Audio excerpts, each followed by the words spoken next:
everyone, so I'm here with a new video. This video is a little bit more exciting because I'm doing a collaboration with a couple of other YouTubers, 8 other YouTubers. What we're doing is each of us has a different era in time. And what we're doing, I know a lot of you have seen this around YouTube, but we're doing like the different looks of the era. I have the 1920s, as you might have seen from the title, but I'll just go down the list and I'll tell you the eras that everyone has. So 1920 is me. 1930 is Talia Zuniga. 1940s is Elisa Marie. 1950s is Esmeradla. 1960s is Brandy Reene, also known as Beauty by Brandy R. 1970s is Jocelyn Bautista. 1980s is Amie Alavarez, and then 1990s is Just a Touch of Blush XO. I don't know her name, I'm so sorry, honey. Everyone that I'm working with does amazing makeup, so I'm gonna be putting links and everything down below, and then you guys can totally check them out. So you guys can start with the 1920s. One is doing separate interpretations of the era's makeup. I did the 1920s. The 1920s obviously had to have like the emphasis on the cupid's bow, so that's what I did. And then I try to keep true to the eyes. Eyebrows, I had a little bit of trouble because theirs is really thin, really thin. Tweezers were just being like used, not till the 1930s where they're like overly used and overly plucked, but eyebrows were being plucked in the 20s, but my eyebrows were really dark, so I couldn't. I tried 3 separate occasions and you can still see them. I don't know how people do it.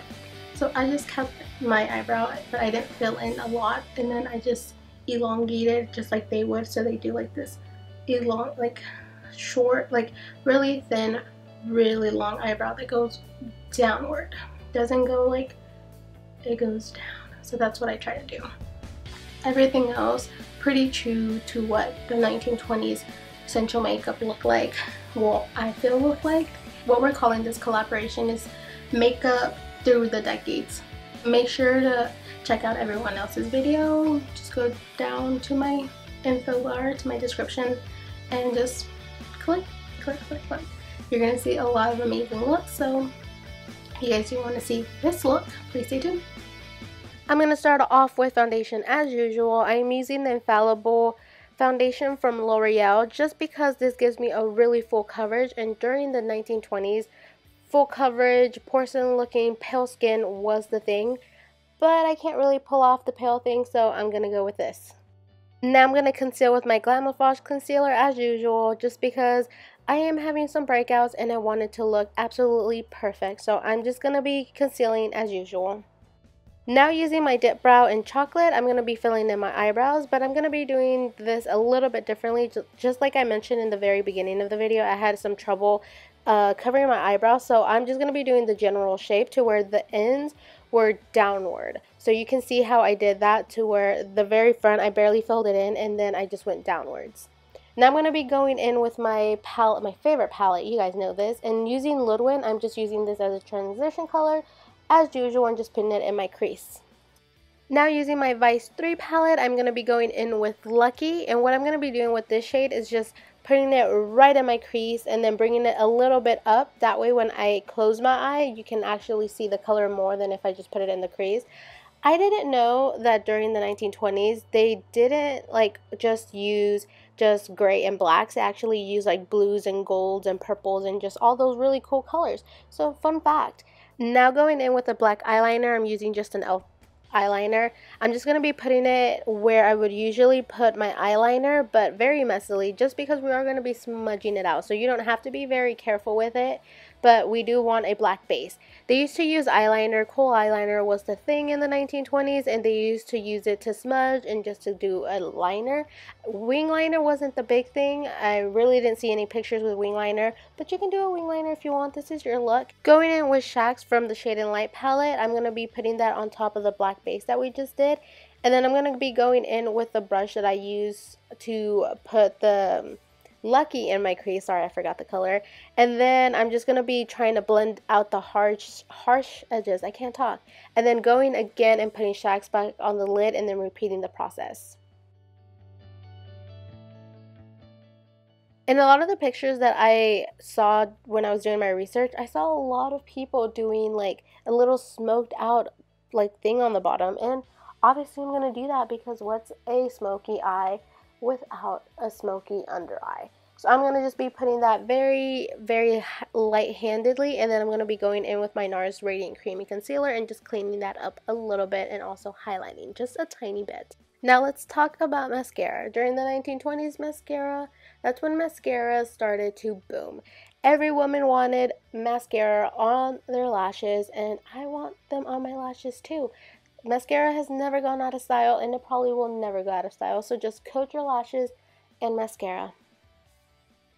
And this is the completed eye look. I really like the gold in it. I didn't want to just make it a black and gray smoky eye, so I love the gold. Now I'm going to set my face using the Stay Matte from Rimmel, and during the 1920s, matte complexion was the thing. So I'm going to matte up my face because, come on, we're trying to stay true to the 1920s. Then going in with my cream blush. This is from Chanel, and I think it's called Chamade. I'll put it down below. During the 1920s, cream rouge, as they might call it, used to be the thing. That's what they used to do. So what I'm doing is, instead of the angular to where we would go up a little bit, I'm keeping it to like the apples on my cheek, because during that time, putting it just around that area in a circular shape was a thing. You wanted to keep your face more rounded than what we do now, to where we contour and we try to make our face look slim. So when you're doing this, try to keep it close to the apples of your cheeks and in a circular shape. Now going in with my Bobbi Brown red lipstick. I wanted red lipstick. You can use any deep red color. You can even use a purple, like a deep purple. These colors were all the rage during the 1920s, and this was a holiday color. I don't know if they still have it out, but you can use any red that you want, or any other color, honestly. And the thing to do with 1920s lips is emphasize your cupid's bow. That's when the cupid's bow was the thing. And then the lips were a little bit smaller than usual. So as you can see, I'm not going to be going out towards the end of my lips. I am going to actually be covering them, and I'll show you how I did that later on. But I am just keeping true to the shape, and it's going to be a little bit smaller than usual. But you can see how I emphasized the cupid's bow. I don't want to lose that shape in the cupid's bow. I want it to be very prominent.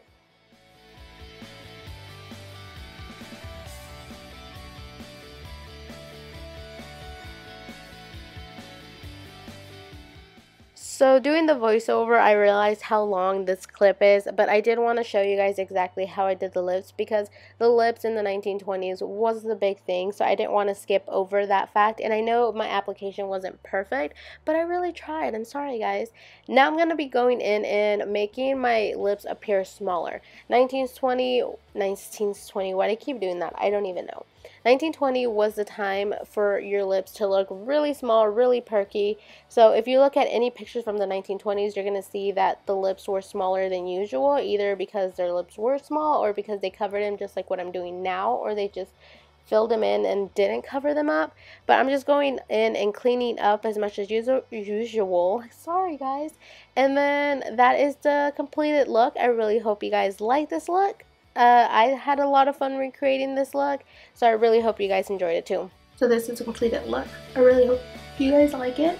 Really hope it kind of stayed true to the 1920s. This is my interpretation. I'm not saying I did like a super